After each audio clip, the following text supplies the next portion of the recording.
Harshad Mehta India stock market का बड़ा नाम था। कहा जाता है कि हर्षद मेहता जिस चीज को छू लेता था वो सोना बन जाता था। उसे स्टॉक मार्केट का अमिताभ बच्चन और बिग बुल भी कहा जाता था।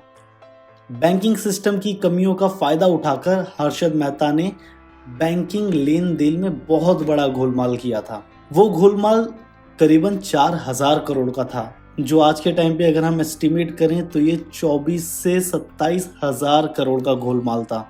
आज हम बात करेंगे हर्षद मेहता की, उसके किए गए 4000 करोड़ के घोटाले की, उस समय के तत्कालीन प्रधानमंत्री पर आरोप लगाए गए उसकी भी बात करेंगे, और साथ ही साथ ये भी बताएंगे कि किस तरह से हर्षद मेहता की रहस्यमयी मौत हुई।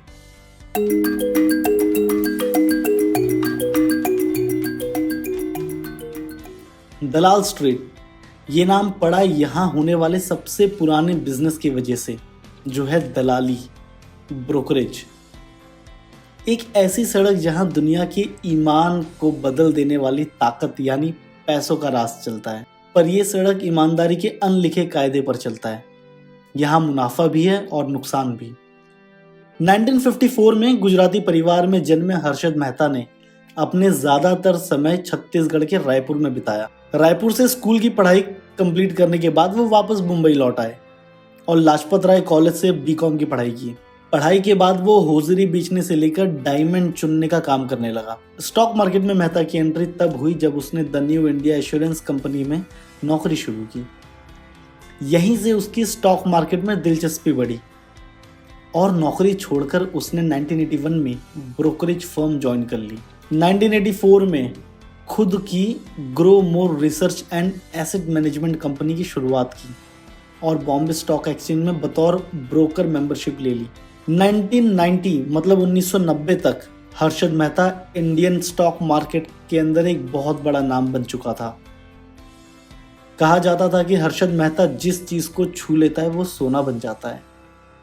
उस टाइम पे उसको स्टॉक मार्केट का अमिताभ बच्चन और बिग बुल कहा जा रहा था। तो कैसे करता था वो गोलमाल? बैंकिंग सिस्टम की कमियों का फायदा उठाकर हर्षद मेहता ने बैंकिंग लेन देन में गोलमाल किया था। सुचिता दलाल ने उस वक्त के अपने लेख में लिखा था कि हर्षद मेहता का ये फर्जीवाड़ा कैसे काम करता है। हर्षद मेहता रेडी फॉरवर्ड मतलब RF डील के जरिए बैंकों से फंड उठाते थे। RF डील का मतलब शॉर्ट टर्म लोन से है। बैंकों को जब शॉर्ट टर्म फंड की जरूरत पड़ती है तो वो इस तरह के लोन देते हैं। इस तरह का लोन कम से कम 15 दिन के लिए होता है। इसमें एक बैंक सरकारी बॉन्ड गिरवी रखकर दूसरे बैंक को उधार देता है। रकम वापस करने के बाद बैंक अपना बॉन्ड दोबारा खरीदते हैं। इस तरह के लेन देन में बैंक असल में सरकारी बॉन्ड का लेन देन नहीं करते, बल्कि बैंक रसीद जारी करते हैं। इसमें यह होता है कि जिस बैंक को कैश की ज़रूरत होती है वे बैंक रसीद जारी करता है। ये हुंडी की तरह होता है। इसके बदले में बैंक लोन देता है। दो बैंकों के बीच इस लेन देन को बिचौलिए के जरिए किया जाता है, मतलब एक मीडिएटर होता है बीच में। हर्षद मेहता को इस तरह के लेन देन की बारीकियां एकदम डिटेल में पता थी। बस फिर क्या, हर्षद मेहता ने अपनी पहचान का फायदा उठाते हुए हेर फेर करके पैसे लिए, फिर इसी पैसे को बाजार में लगाकर जबरदस्त मुनाफा कमाया। उस दौरान शेयर बाजार में हर दिन बस ऊपर जा रहा था। कुछ जानकारों का यह भी कहना है कि उस टाइम पे जिसने भी आंख बंद करके किसी भी शेयर पे पैसा लगाया मतलब प्रॉफिट ही कमाया। बाजार की इस तेजी का फायदा उठाने के लिए हर्षद मेहता ने हेर फेर किया। तो अब हम बताते हैं कि स्टॉक्स में लगाने के लिए कहां से आता था इतना पैसा। हर्षद मेहता बाजार में ज्यादा से ज्यादा पैसा लगाकर मुनाफा कमाना चाहते थे, लिहाजा उन्होंने जाली बैंकिंग रसीद जारी करवाई। इसके लिए उन्होंने दो छोटे छोटे बैंकों को हथियार बनाया। बैंक ऑफ कराड़ और मेट्रोपॉलिटन कोऑपरेटिव बैंक में वो अपनी अच्छी जान पहचान का फायदा उठाकर हर्षद मेहता बैंक रसीद जारी करवाते थे। इन्हीं रसीद के बदले पैसा उठाकर वो शेयर बाजार में लगाते थे। इससे वे इंट्राडे में प्रॉफिट कमाकर बैंकों को उनका पैसा लौटा देते थे। जब तक शेयर बाजार चढ़ता रहा किसी को भी भनक नहीं पड़ी कि इतना बड़ा गोलमाल हो रहा है, लेकिन बाजार में जैसे ही गिरावट आई उसके बाद बैंकों का पैसा 15 दिन के अंदर नहीं लौटा पाए और तभी उनकी पोल खुल गई। हर्षद मेहता की करतूतों का खुलासा होने के बाद ही शेयर बाजार के लिए रेगुलेटर की कमी महसूस होने लग गई। इसी के बाद मार्केट रेगुलेटर सेबी का गठन हुआ, जिसको हम बोलते हैं SEBI, जो पूरे स्टॉक मार्केट को रेगुलेट करता है, उस पर नजर रखता है। अब ये कैसे पर्दाफाश हुआ? 1990s के टाइम पे हर्षद मेहता की कंपनी में बड़े इन्वेस्टर्स का पैसा लगने लगा था, मगर जिस वजह से हर्षद मेहता का नाम स्टॉक मार्केट में छाया वो ACC यानी एसोसिएटेड सीमेंट कंपनी में उनका पैसा लगाना शुरू किया। हर्षद मेहता के ACC में पैसे लगाने के बाद मानो ACC के भाग्य ही बदल गए, क्योंकि ACC का जो शेयर 200 रुपए का था उसकी कीमत कुछ ही समय में 9,000 रुपए हो गई। हर्षद मेहता के 1550 स्क्वायर फुट के सी फेसिंग पेंट हाउस से लेकर उनकी महंगी गाड़ियों के शौक तक सब ने उन्हें सेलिब्रिटी बना दिया था। ऐसा पहली बार हो रहा था कि कोई छोटा सा ब्रोकर लगातार इतना इन्वेस्ट कर रहा है और हर इन्वेस्टमेंट के साथ करोड़ों कमा रहा है।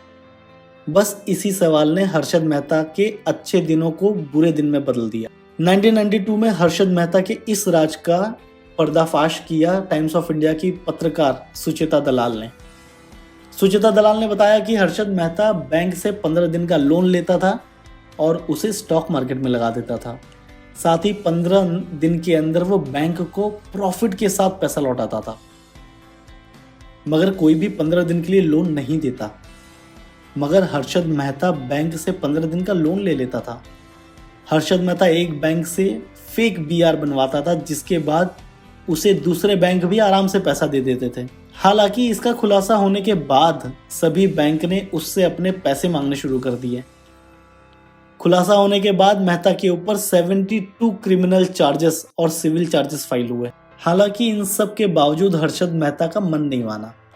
वो अखबारों में एडवर्टाइज कॉलम देने लग गया कि इस कंपनी के अंदर इन्वेस्ट करो और इस कंपनी के अंदर मत इन्वेस्ट करो। अगर आप इस कंपनी के अंदर इन्वेस्ट करोगे तो आपको प्रॉफिट होगा और अगर आप इस कंपनी में इन्वेस्ट करोगे तो आपको नुकसान होगा, इस तरह का कॉलम। बाद में पता चला कि मेहता सिर्फ उन्हीं कंपनियों में पैसा लगाने के लिए एडवाइस देता है जहां उसके खुद के पैसे लगे हुए हैं।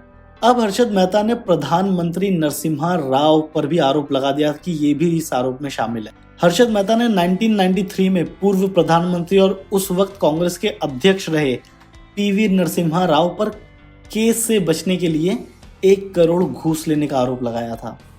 अब ये पता नहीं कि केस से बचने के लिए लगाया था या फिर एक्चुअल में उस टाइम के प्रधानमंत्री ने घूस लिया था। उसने दावा किया कि PM को उसने एक सूटकेस में घूस की रकम दी है, रिश्वत। हर्षद मेहता ने इस बारे में एक कॉन्फ्रेंस में खुलासा किया और इसमें उनका साथ देने बैठे थे राम जेठमलानी। हर्षद मेहता ने कहा कि वो अपने साथ प्रधानमंत्री आवास एक सूटकेस ले गया था। उसमें 67 लाख रुपीस कैश थे। प्रेस कॉन्फ्रेंस में मेहता ने कहा कि उसने सूटकेस राव के पर्सनल सेक्रेटरी राम खांडेकर को दे दिया था। ऐसा उसने प्रधानमंत्री के कहने पर किया। 1 करोड़ देने की बात थी, पर उस दिन वो सुबह तक सिर्फ 67 लाख का ही इंतजाम कर पाया था। दूसरे दिन बाकी रकम पहुंचाई गई थी। हर्षद मेहता ने उस प्रेस कॉन्फ्रेंस में ये भी कहा कि प्रधानमंत्री को भी ये बताया था कि शेयर बाजार में कितना आसान है पैसा कमाना। PM पर रिश्वत लेने के आरोप कभी साबित तो नहीं हो पाए और ये भी एक राज ही रह गया। लेकिन न तो झूठा आरोप लगाने के बाद हर्षद मेहता को सजा हुई और न ही घूस लेने के आरोप में नरसिंह राव को सजा हुई। नरसिंह राव पर यह भी आरोप लगा था कि उन्होंने आंध्र प्रदेश के नांदियाल लोकसभा उपचुनाव में खर्च करने के लिए हर्षद मेहता से पैसे लिए। हालांकि कांग्रेस द्वारा इसे सरासर खारिज कर दिया गया। हर्षद मेहता ने अपनी गिरफ्तारी पे ये भी बोला था कि मैं तो बस एक छोटा सा खिलाड़ी हूँ, मेरे ऊपर और भी बड़े बड़े लोग हैं। अगर मुझे बड़े मंत्रियों का और बड़े लोगों का सपोर्ट नहीं मिलता तो मैं इतना बड़ा घोटाला नहीं कर सकता। उसने बताया कि कैसे बैंक के ऊपर डायरेक्टर तक लोग इसमें शामिल थे। उसने बताया कि कैसे बड़े बड़े पॉलिटिशियंस शामिल थे इसमें, लेकिन सब बचे रह गए और सिर्फ हर्षद मेहता को बलि का बकरा बनाया गया। उस टाइम पे जब ये घोटाला खुला तो बहुत सारे सुसाइड्स हुए। हर्षद मेहता पे कई सारे केस चल रहे थे, मगर सिर्फ एक केस में वो दोषी पाया गया। सुप्रीम कोर्ट ने उसे दोषी पाते हुए 5 साल की सजा सुना दी और 25,000 रुपए का जुर्माना ठोक दिया। मेहता थाने की जेल में बंद था। 31 दिसंबर 2001 को देर रात सीने में दर्द की शिकायत की, जिसके बाद उसे थाने सिविल हॉस्पिटल में भर्ती कराया गया और जहां पे उनकी मौत हो गई। आप देख रहे हैं द बजर पोस्ट। आप ऐसी स्टोरीज सुनने के लिए, जानने के लिए, देखने के लिए हमारा यूट्यूब चैनल सब्सक्राइब करिए और हमारे इंस्टाग्राम, फेसबुक और ट्विटर को भी फॉलो कीजिए।